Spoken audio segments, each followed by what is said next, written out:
Hey guys, it's Neha. Welcome back to my YouTube channel. Today I'll be showing you how to make rich mango lassi. The ingredients are mango pulp 750 grams, either canned or cubed, fresh or frozen mango. Plain yogurt 500 grams.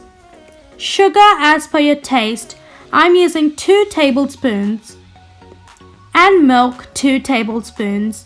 And you can top it off with some ice. Now you're going to pour all your ingredients gently into a blender. This recipe is so easy. You only need 4 ingredients and 5 minutes to spare.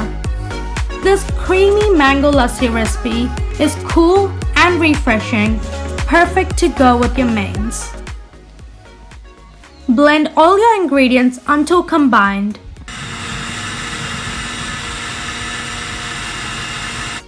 If you're looking for a milkshake consistency, either blend in some ice or serve with ice cubes.